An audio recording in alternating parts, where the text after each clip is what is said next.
Ini adalah fenomena yang sangat aneh yang pernah tercatat dalam sejarah, di mana ratusan penduduk mulai menari tanpa henti di jalan-jalan kota selama berminggu-minggu.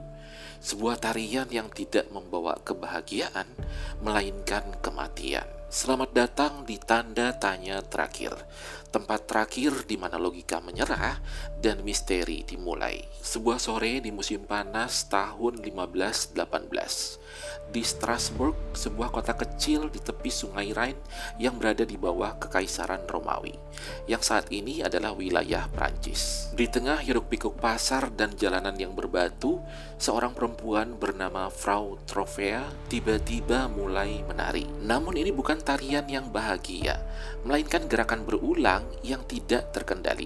Kakinya mengentak batu jalanan, dan tubuhnya mulai berputar. Awalnya orang-orang menganggapnya sekedar hiburan yang aneh. Namun yang mengejutkan, Frau tidak berhenti.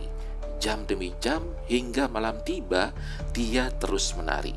Seolah tubuhnya dirasuki oleh kekuatan yang tidak terlihat. Keringat mulai membasahi tubuhnya dan kakinya mulai berdarah.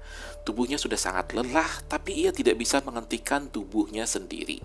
Hingga keesokan harinya, Frau masih terus menari. Dan keadaan semakin aneh dan mengerikan saat belasan orang ikut terinfeksi dan mulai menari tanpa henti di jalanan kota. Keadaan semakin mencekam saat warga yang menari bertambah menjadi 20 orang, lalu 50 orang.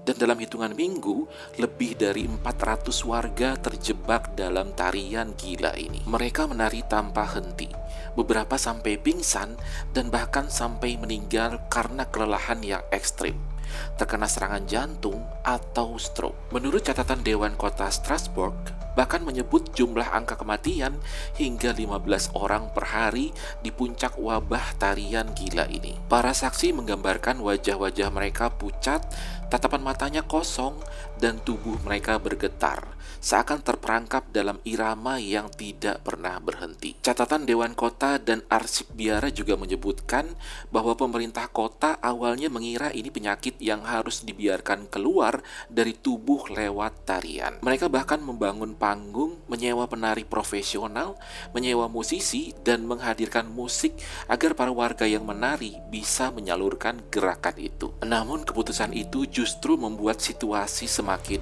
parah.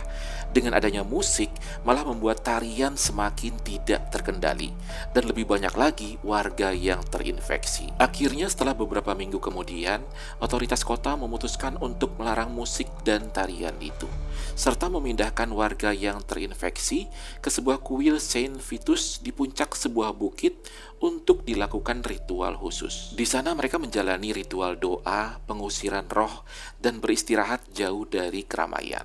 Perlahan, tarian mulai berhenti, namun meninggalkan puluhan korban tewas dan ratusan lainnya yang mengalami trauma. Dalam laporan dokter dan sejarawan abad ke-16, terdapat berbagai spekulasi penyebab wabah tarian gila ini.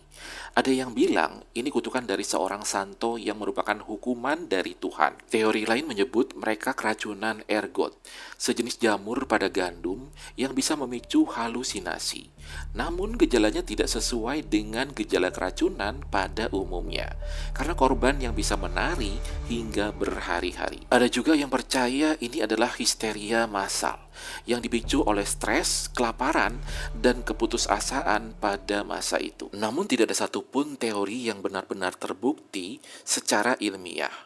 Fenomena ini akhirnya lenyap dan menghilang sama misteriusnya seperti saat pertama muncul. Fenomena yang kemudian dikenal sebagai dancing plug ini tetap menjadi misteri besar dalam sejarah medis dan sosial dunia.